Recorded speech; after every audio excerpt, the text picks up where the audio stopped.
말을 하는 것보다 침묵하는 것이 더 좋다는 이야기를 들어보신 적 있으신가요?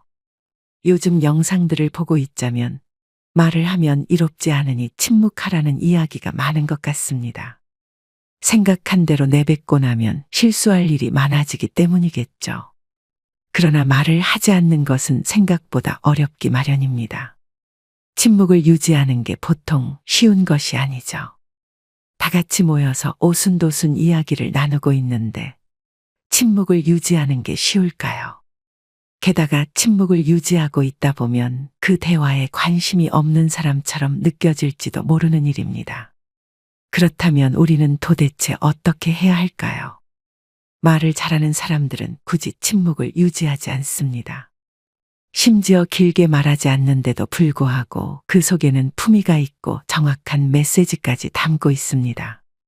상대방에게 자기 의견과 반대되는 이야기를 전달하는데도 상대방은 기분 나빠하지 않기도 하죠.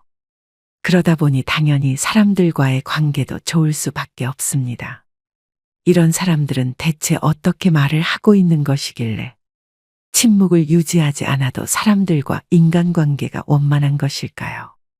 상대방을 배려하고 하지 말아야 할 말만 하지 않다 보면 침묵을 유지하지 않아도 될 것입니다. 그래서 오늘은 침묵과 같은 뻔한 내용이 아니라 품격 있는 시니어분들이 절대 말하지 않는 5가지를 소개해 드리겠습니다. 영상 끝까지 시청하시고 지혜로운 인생을 보내시길 바랍니다. 첫 번째로, 나이가 들어도 품격이 느껴지는 사람들은 상대방의 의견에 반박하는 말을 하지 않습니다. 최근에 카페에서 멋진 중년 남성분을 본 적이 있습니다. 그분은 멋진 정장 차림을 하고 있었고 반짝거리는 시계를 차고 있었으며 하얀색 백발을 하고 중후한 매력을 뽐내는 분이었죠. 친구들과 함께 커피를 마시면서 이야기를 나누고 계셨는데 이야기의 끝에는 언제나 그분의 목소리가 들리더군요. 친구의 말이 끝나기 무섭게 언제나 자신의 의견을 말하는 것이었습니다. 어느 순간부터인가 그 신사분만 이야기를 계속하고 있었고 친구처럼 보이는 분들은 점점 짜증을 내기 시작했습니다. 그러다가 곧 카페를 나가시더군요. 저는 그러한 상황을 보면서 참 안타깝기도 했습니다. 친구들이 그분과 이야기하는 것을 포기하는 것 같아 보였기 때문이죠. 아무리 멋있게 차려입고 성공한 사람이라고 할지언정 친구들과는 깊은 관계는 맺기 어렵겠다는 생각을 하였습니다. 이처럼 나이가 들면 가치관이나 고집이 세지기 때문에 나와 다른 의견을 내놓는 사람들을 보면 종종 반박하는 말을 하는 분들이 많습니다. 살아왔던 경험이 다르다 보니 어쩔 수 없는 현실이기도 하죠. 그래서 꼭 다른 사람의 생각에 부정적인 견해로 끼어드는 사람이 있습니다. 상대방의 말이 맞지 않고 무조건 내 말이 맞다고 하면서 말이죠. 그렇지만 품격 있는 사람들은 상대방의 의견을 존중하며 반박하는 말을 거의 사용하지 않습니다. 단순히 예의를 차리는 것이 아니라 우선 상대방의 이야기를 끝까지 듣는 태도를 보이는 것이죠. 다른 사람의 이야기를 경청하는 것은 상대방의 생각과 감정을 이해하려는 노력이 담겨 있습니다. 또한 품격 있는 사람들은 자신의 의견을 전달할 때도 상대방을 배려합니다. 내 의견과 다른 이야기가 나오더라도 상대방의 감정을 상하게 하지 않도록 조심스럽게 표현하는 것이죠. 예를 들어, 이런 점도 고려할 수 있을 것 같아와 같이 부드러운 표현을 사용합니다. 결국 품격 있는 사람들은 자신의 주장을 관철시키기보다는 상호 이해와 존중을 통해 더 나은 해결책을 찾고자 노력하는 것입니다. 나이가 들어도 품격 있는 사람들이 절대 말하지 않는 2번째로, 감정적으로 이야기하지 않습니다. 주변에 보면 언제나 목소리에 화가 나 있는 사람들이 있습니다. 이야기를 할 때마다 항상 화가 목소리의 기본으로 장착되어 있는 것이죠.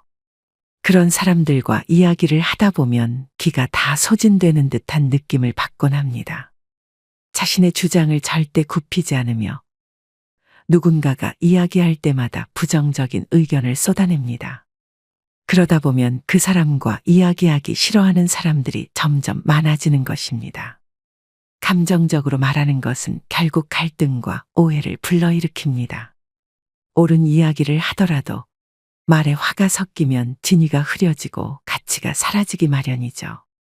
아무리 좋은 말을 하고 있다고 하더라도 부정적인 의견으로 들릴 수밖에 없습니다. 듣는 사람의 마음에는 상처와 짜증만 남게 되는 것이죠. 그래서 우리는 감정적으로 이야기하면 안 되는 것입니다.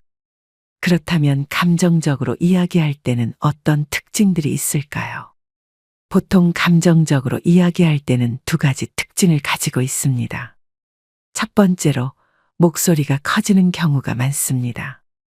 자신의 이야기가 전달이 잘 되지 않는다고 느끼거나 상대방이 내 이야기에 반박할 경우 목소리가 커지면서 감정적으로 이야기하는 것이죠. 그러나 이렇게 되면 상대방에게도 나의 체면에도 좋지 않은 결과만 나타날 뿐입니다. 두 번째로 부정적인 단어를 많이 사용합니다.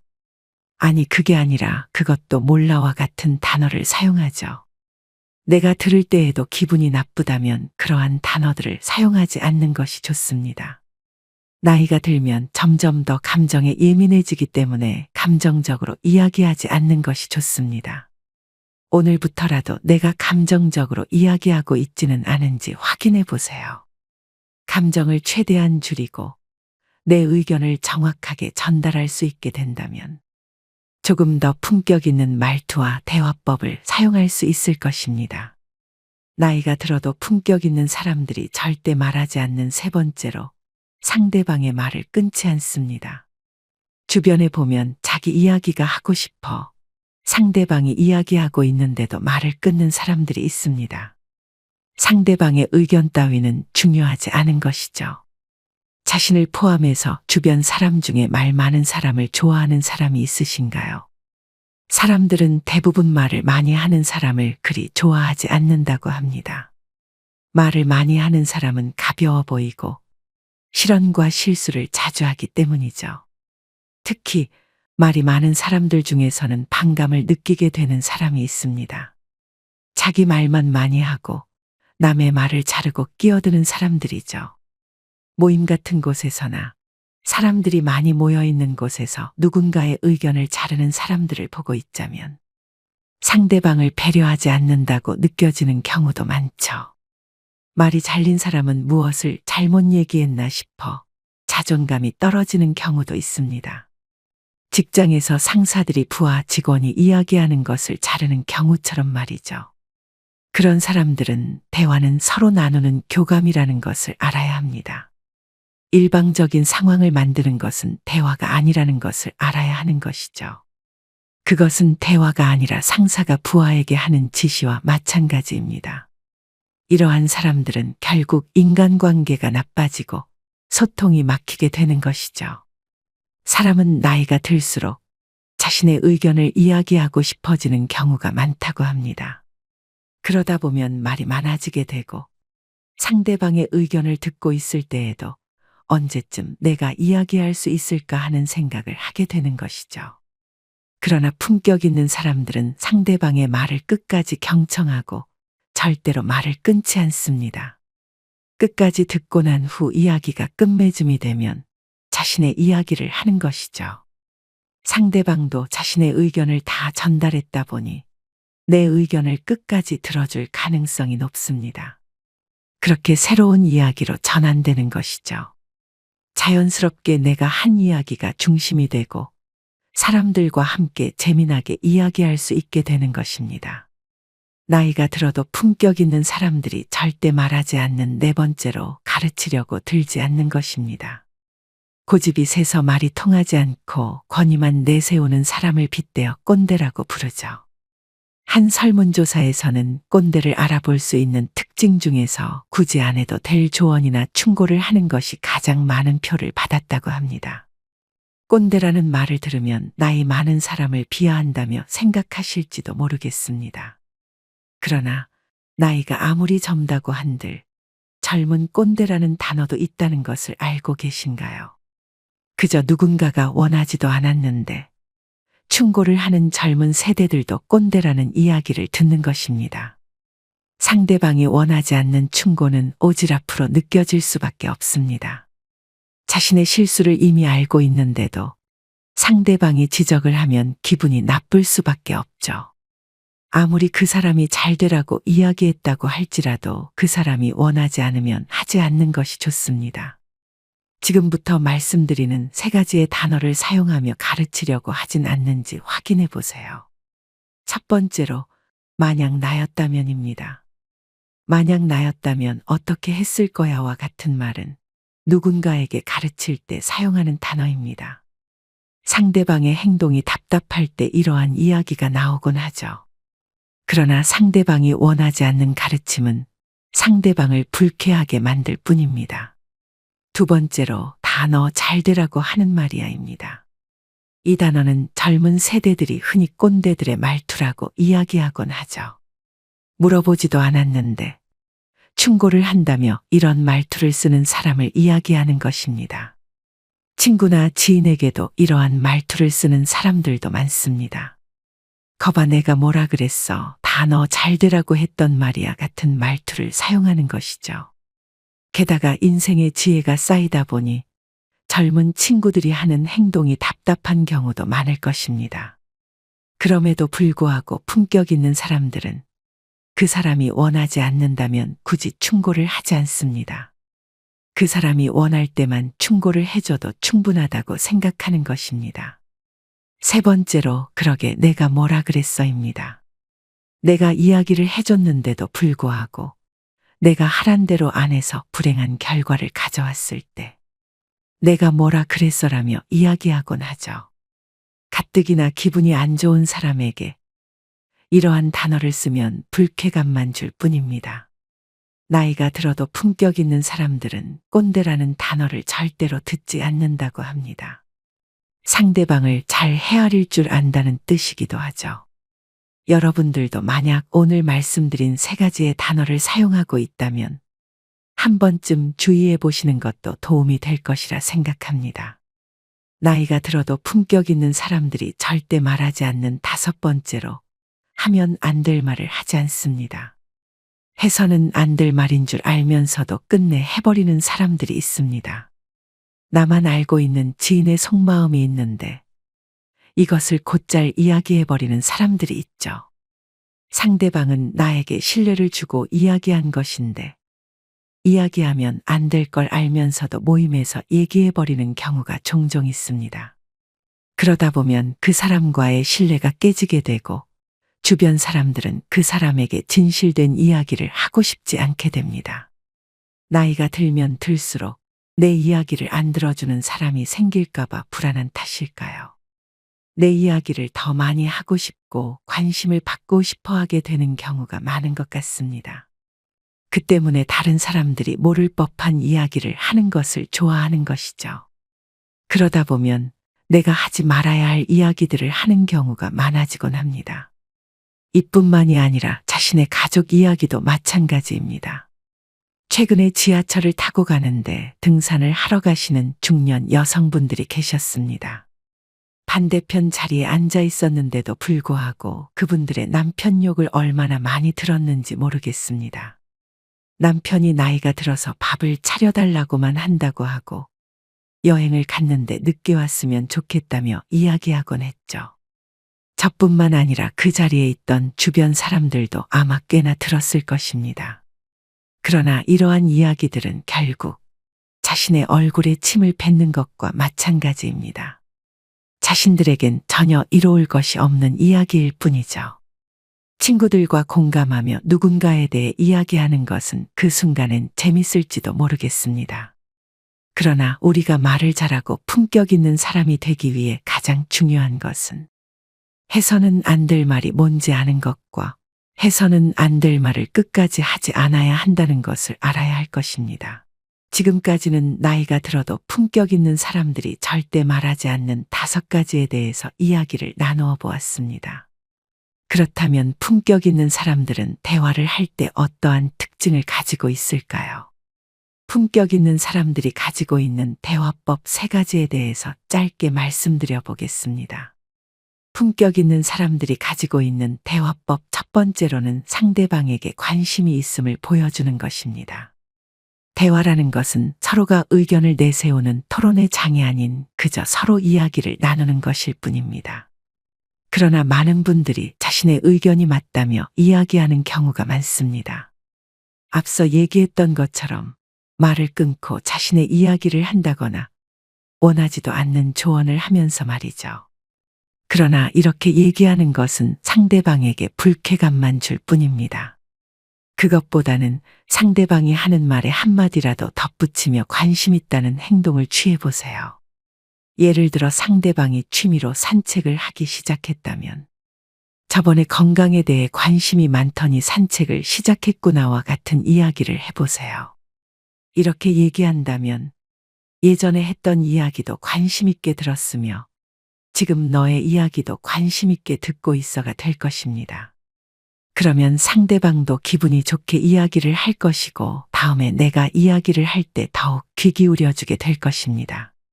품격 있는 사람들이 가지고 있는 대화법 두 번째는 리액션을 잘 해주는 것입니다.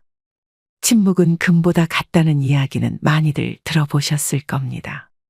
그러나 상대방이 이야기하고 있음에도 불구하고 그저 듣기만 하는 것은 좋은 방법이 아니죠. 침묵을 하게 된다면 상대방은 관심이 없는 것처럼 느끼며 더 이상 이야기하고 싶지 않을 수도 있습니다. 따라서 상대방이 이야기할 때는 리액션을 아끼지 않으며 이해와 감탄을 내세워 보세요. 정말 그런 일이 있었어. 그건 나도 생각해 보지 못했는데. 이런 진심 어린 리액션을 보이게 된다면 나와 이야기하고 있는 사람들은 더욱 기분이 좋게 자신의 이야기를 할 것입니다. 그러다 보면 상대방도 내 이야기에 귀 기울이게 되고 결국 좋은 인간관계를 맺을 수 있게 되는 것이죠. 품격 있는 사람들이 가지고 있는 대화법 세 번째는 질문을 하는 것입니다. 질문을 통해서 상대방에게 내가 관심이 있다는 것을 표현하는 것이죠. 예를 들어 친구가 이야기를 하고 있을 때 특정 내용에 대해 질문을 한다면 그 친구는 내가 관심 있게 이야기를 들어준다 생각하여 기분이 좋을 것입니다. 내가 이렇게 너의 이야기를 잘 듣고 있어가 되는 것이죠. 그러다 보면 내가 별말을 하지 않았더라도 자연스럽게 평판은 올라가기 마련이고 더 나아가 품격 있는 사람이 될 수도 있을 것입니다. 오늘은 말과 관련된 이야기들을 나누어 보았습니다. 오늘 이야기를 듣고 피곤하게 생각하시는 분들도 계실지 모르겠습니다. 말 하나에도 생각보다 많이 신경 써야 한다며 말이죠. 그러나 말이라는 것은 우리 몸에서 나와 상대방에게 가장 많이 닿는 것입니다.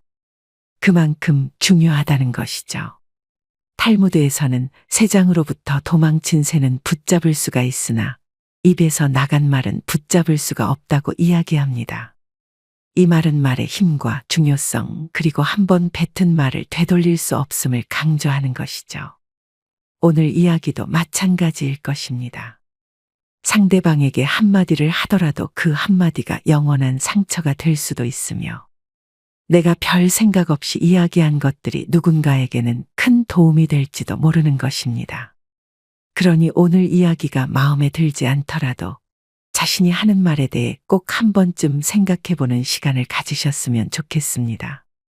기억이 나지 않으실 수도 있으니 빠르게 5가지를 다시 한번 말씀드려 보자면 첫 번째로는 상대방의 이야기에 되도록이면 반박하지 않는 것이었고 두 번째로는 감정적으로 이야기하지 않는 것이었습니다. 세 번째는 상대방의 말을 끊지 않는 것이었으며 네 번째는 가르치려고 들지 않는 것이었습니다. 마지막으로는 하면 안 될 말을 하지 않는 것이었습니다. 오늘의 영상이 여러분의 남은 여생에 조금이나마 도움이 되길 바라면서 인생의 소리꽃은 여기서 마무리하도록 하겠습니다. 지금까지 오랜 시간 시청해 주셔서 감사합니다. 행복하세요.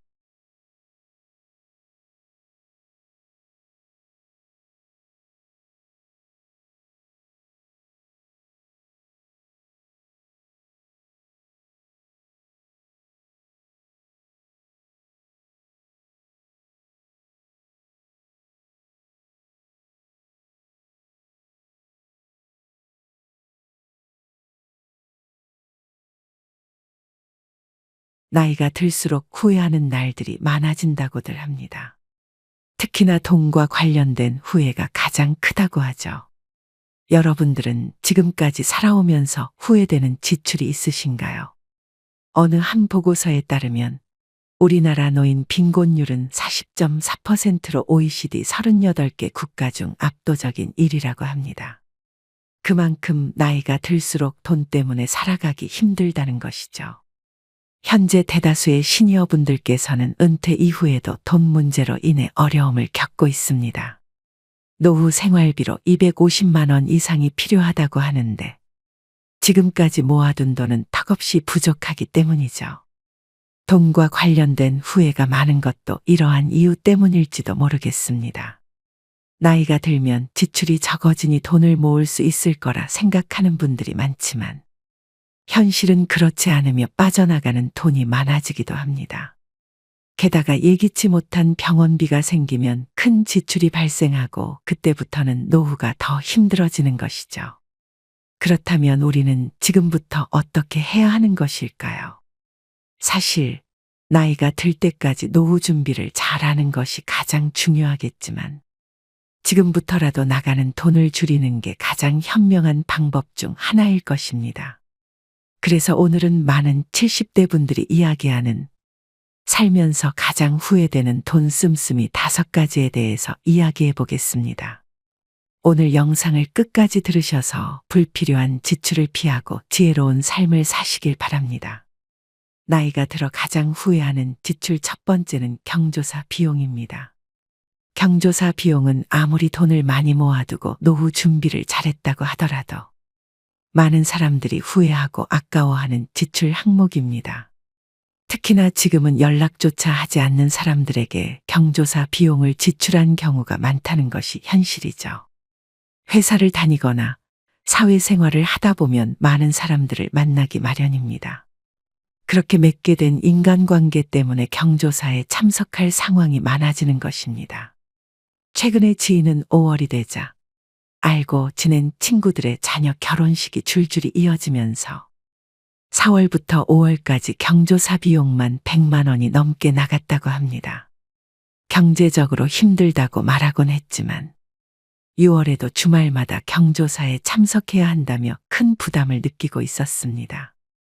경조사 비용은 사회적 관습이자 의무로 받아들여지는 경우가 많습니다. 그래서 때로는 부담스럽고 불필요한 지출로 느껴지기도 하죠. 여러분들은 경조사 비용에 대해 어떻게 생각하시나요? 다행히도 많은 분들이 받은 만큼 돌려줘야 한다고 생각하시는 것 같습니다. 내가 10만 원을 받았다면 상대방에게도 똑같이 10만 원을 돌려줘야 한다는 것이죠. 이는 인간관계의 기본 예의라고 볼 수도 있습니다. 그러나 이러한 사람들과는 달리 많은 사람들에게 경조사 비용을 받아놓고 제대로 돌려주지 않는 사람들도 많습니다. 한 조사에 따르면 10만 원을 경조사 비용으로 지출했을 때 다시 돌아오는 돈은 평균적으로 6만 원 정도라고 합니다. 나가는 돈은 많지만 들어오는 돈은 적다는 것이죠.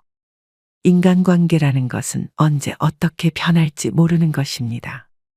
오늘의 친구가 내일은 적이 될 수도 있고 연락이 뜸했던 친구와 경조사 때문에 다시 연락을 하는 것도 부담스러울 수 있습니다. 이런 다양한 이유로 내가 뿌린 돈만큼 다시 못 돌려받는 경우가 많을 수밖에 없습니다. 물론 그냥 축하의 의미로 10만 원 정도는 해야 하지 않겠냐고 생각하시는 분도 계실지 모르겠습니다. 하지만 한 조사에 따르면 50대 경조사 비용은 한 달에 평균 30만 원 정도라고 합니다. 이는 별다른 이유 없이 고정비로 30만 원의 추가 지출이 생긴다는 것을 의미하는 것이죠. 큰 돈이 아니라고 생각할지도 모르지만 30만 원을 꾸준히 모은다고 생각했을 때 결코 작은 돈이 아닌 것을 알 수 있으실 겁니다. 1년만 생각해도 360만 원이라는 큰 돈이 빠져나가는 것이죠. 이 돈을 노후를 위해 저축했더라면 10년이 지나면 3,600만 원이라는 큰 돈이 되는 것입니다. 그렇다고 해서 지금부터 아예 참석하지 말라는 이야기는 아닙니다. 그저 우선순위를 정해두고 꼭 필요한 경조사만 참석하면 된다는 것이죠. 가족들의 경조사를 1순위에 올려두고 그 다음에는 가까운 지인들까지만 참석해 보세요. 그리고 아직도 경조사를 많이 가고 계신다면 조금씩 줄여보시는 것도 좋습니다. 불필요한 인간관계를 늘리면 노후에 아무 도움도 안 되는 관계만 생길 뿐입니다. 최근에는 결혼식 비용도 많이 올라서 5만 원을 내면 오히려 참석하지 않은 사람보다 더 나쁘게 본다고 합니다. 그러니 차라리 가깝지 않은 사람들의 경조사에는 참석하지 않는 것이 노후에 후회하지 않는 가장 좋은 방법일 것입니다. 경조사에 대한 생각과 참석 기준을 다시 한번 점검해 보시고 더 현명한 선택을 하셔서 노후를 위한 준비를 차근차근 해나가시길 바랍니다. 나이가 들어 가장 후회하는 지출 두 번째는 다 큰 성인 자녀들을 도와주는 돈입니다. 자식들이 어렸을 적에 나가는 돈은 어쩔 수 없는 지출입니다. 내가 낳은 자식들을 내가 먹여 살리는 것은 당연한 것이겠죠. 그러나 성인이 되었는데도 불구하고 자식들에게 많은 도움을 주는 분들이 계십니다. 여러분 중에는 아직도 자식들에게 돈을 주거나 빌려주고 계신 분들이 있으신가요? 수많은 영상들이 자식에게 돈을 물려주거나 빌려주는 것을 경계해야 한다곤 하지만 부모로서 힘들어하는 자식을 보면 쉽지 않은 것이 사실입니다. 그러다 보니 자신의 노후를 챙기는 것보다 자식들을 먼저 생각하는 부모들이 많습니다. 실제로 한 조사에 의하면 부모 품에서 떠나지 않고 살아가는 30대, 40대가 65만 명이나 된다고 하니까요. 자식들도 취업을 못하느라 힘들지만 부모들은 그 자식들 뒷바라지하느라 노후에도 힘들 수밖에 없습니다. 또 다른 조사에 따르면 자식들이 스스로 독립할 때까지 도와주는 바람에 자신들의 노후 준비를 하지 못한 사람들이 점점 늘어나고 있다고 합니다. 노인 빈곤율이 가면 갈수록 올라가는 원인 중 하나이기도 하겠죠. 그러나 나이가 들수록 자식들을 도와주는 것보다 자신의 노후를 챙기는 것이 중요합니다. 더 이상 자식들이 부모를 챙겨주는 것을 기대하면 안 되기 때문이죠.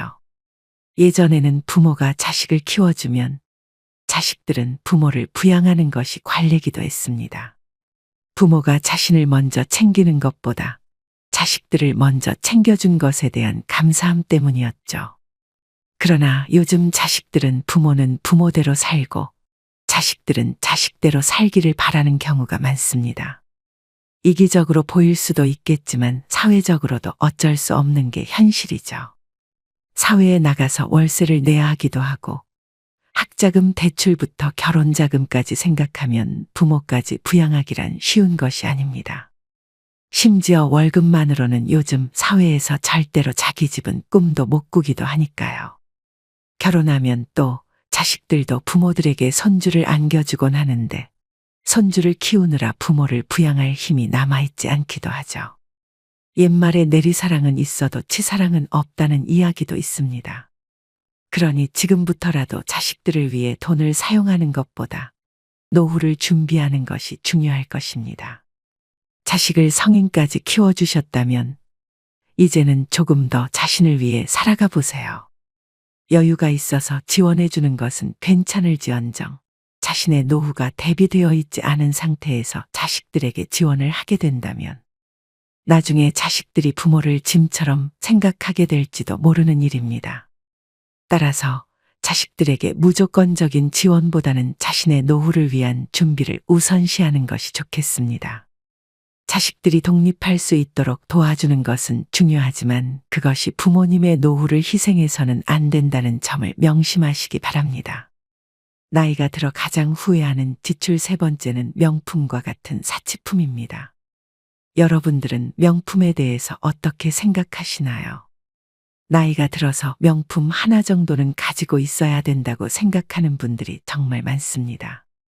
그러다 보니 모임에 가면 다들 꼭 하나쯤은 명품을 가지고 있습니다.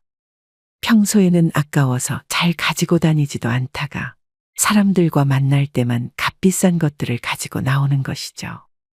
물론 돈에 여유가 있는 분들은 하나씩 장만하는 것도 나쁘진 않다고 생각합니다. 명품은 자신에게 주는 선물이라는 말이 있듯이 정말 고생해서 노후 준비가 완벽하다면 하나쯤 사도 전혀 무리가 없겠죠. 그러나 나이가 들어 노후 준비가 되어 있지 않을 때 가장 후회하는 지출이 바로 명품이나 사치품에 사용한 돈이라고 합니다. 주변 사람들의 눈을 의식해 하나씩 마련한 것이 가장 후회되는 것이죠. 실제로 명품들이 우리에게 가져다 주는 이득은 거의 없습니다. 남에게 부러움을 산다고 한들 나에게 실질적인 이득되는 것은 전혀 없는 것이죠. 물론 그 순간 잠깐은 부러움을 한눈에 받아 기분이 좋을지도 모르겠습니다. 그러나 그 기분은 오래가지 않을 뿐더러 오히려 허영심만 채워줄 뿐입니다. 예전에 해외에서 다음과 같은 실험을 한 적이 있습니다. 똑같은 가방인데도 불구하고 하나는 10만 원짜리라고 하였고 다른 하나는 200만 원짜리라고 이야기했죠. 모든 내용들이 똑같고 다를 게 하나도 없는 가방들이었습니다. 참가자들에게 동일한 가방을 주었지만 가격만 다르게 이야기한 것이었죠. 그 결과 10만 원짜리 가방이라고 알고 있는 사람들은 편하게 가방을 사용하거나 원래 쓰던 가방을 그대로 사용했고 200만 원짜리 가방이라고 알고 있는 사람들은 고이 모셔두거나 다른 사람들에게 자랑하기 바빴다고 합니다. 여러분들은 이 결과를 보고 어떤 생각이 들으셨을지 모르겠습니다. 저는 이러한 결과를 보고 명품은 아무런 의미가 없다는 생각을 하게 되었죠. 차라리 명품을 살 돈으로 외모를 꾸미는 데 사용하고 자신의 건강을 위해 사용하는 것이 더 좋을 것입니다. 나이가 들어 후회하지 않으려면 주변의 시선을 의식하여 사치품을 사는 것보다 실질적으로 자신에게 도움이 되는 지출을 하는 것이 중요합니다.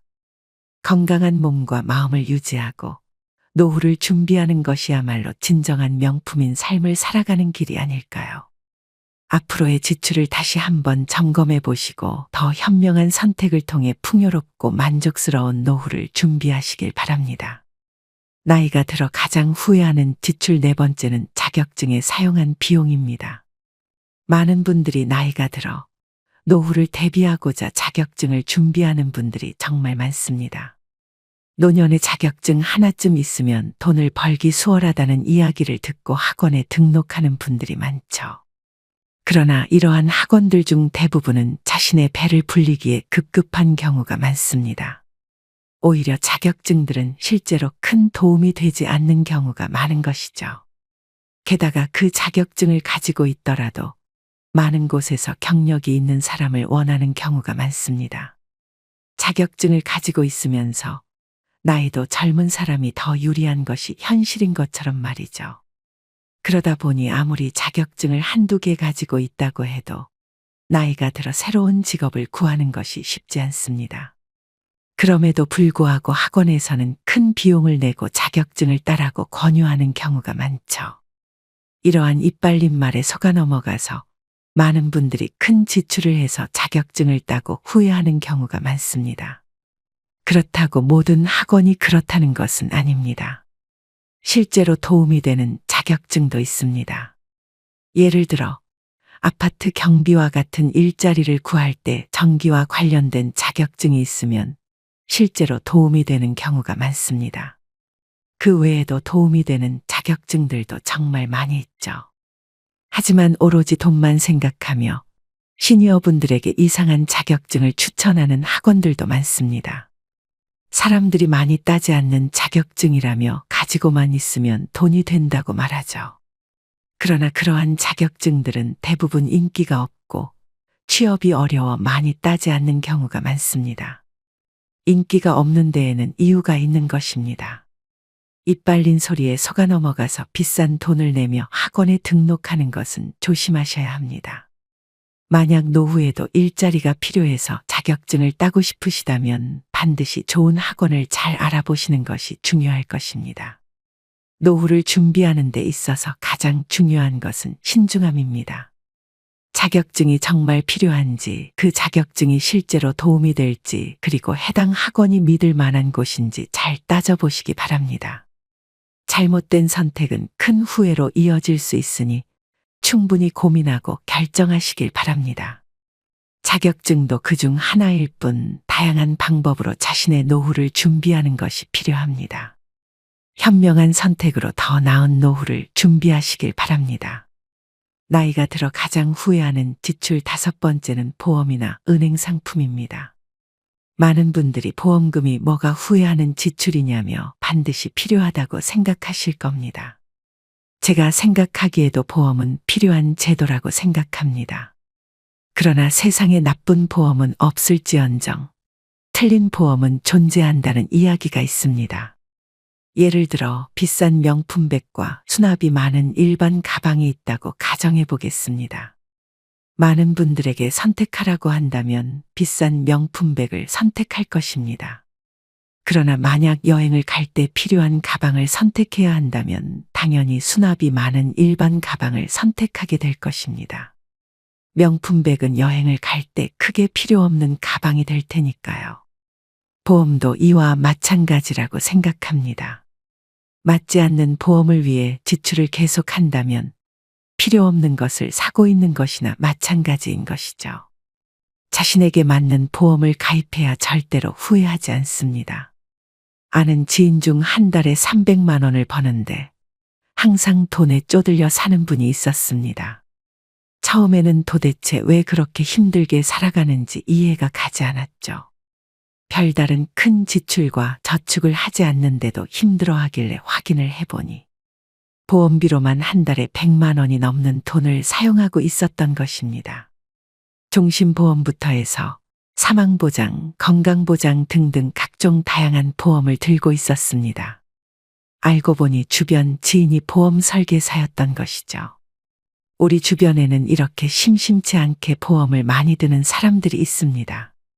그러나 젊을 때나 나이가 들어서나 이렇게 많은 보험이 필요하지는 않습니다. 꼭 필요한 것만 들면 되는 것이죠.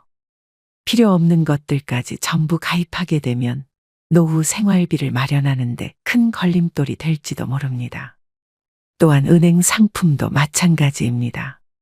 예전에는 은행 직원이 아무것도 모르는 노인을 대상으로 특정 상품을 가입하도록 유도하고 그 노인은 막대한 손실을 본 사례가 뉴스에 나온 적도 있습니다. 그만큼 나이 든 사람들을 대상으로 위험한 상품에 가입시키려는 사람도 많다는 것이죠. 물론 훌륭한 은행 직원분들도 많으시겠지만 이런 사람들도 있으니 특히 주의하셔야 합니다. 직장인들이 가장 후회하는 지출 중 하나가 보험금이라는 이야기도 있습니다. 수많은 지인들이 모두 보험 판매업을 하고 있나 착각이 들 정도라고 하죠. 하나둘 들어주는 보험 때문에 가랑비에 옷 젖는 줄 모르고 지출이 늘어난 분들도 많습니다. 목돈을 마련해야 하는데 당장 생길지도 모르는 병 때문에 보험비에 너무 많은 지출을 하게 된다면 노후 준비에 큰 타격을 입을지도 모릅니다. 따라서 보험을 가입하실 때는 꼭 필요한 것만 신중하게 선택하시기 바랍니다. 그리고 은행 상품 역시 충분히 알아보고 가입하셔야 합니다.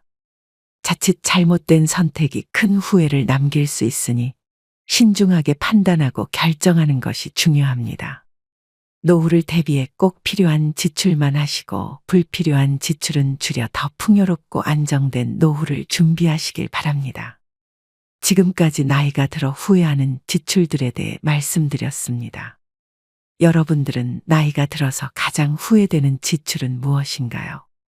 경조사 비용, 성인 자녀 지원, 명품과 사치품, 자격증 준비 비용 그리고 보험과 은행 상품에 이르기까지 많은 분들이 노후에 후회할 수 있는 지출 항목들입니다. 이 모든 항목들은 잘못 관리하면 노후 준비에 큰 걸림돌이 될 수 있다는 것을 다시 한번 기억하셨으면 좋겠습니다. 인생은 한 번뿐입니다. 우리가 지금 내리는 선택들이 우리의 미래를 결정합니다. 이제는 과거의 실수를 교훈 삼아 더 현명한 선택을 할 때입니다. 후회 없는 노후를 위해 지금부터라도 신중하게 계획하고 자신의 삶을 더욱 풍요롭게 만들어 가세요. 노후를 준비하는 것은 나 자신을 위한 투자이며 지금의 작은 선택들이 모여 더 큰 행복을 만들지도 모르는 것입니다. 여러분 모두가 건강하고 행복한 노후를 맞이할 수 있도록 지금부터라도 자신의 삶을 소중히 여기고 더 나은 선택을 해나가셨으면 좋겠습니다. 여러분의 삶은 아직도 많은 가능성과 희망으로 가득 차 있습니다. 용기와 지혜를 가지고 앞으로 나아가시길 바랍니다. 지금까지 오랜 시간 시청해 주셔서 감사합니다. 인생의 소리꽃이었습니다. 행복하세요.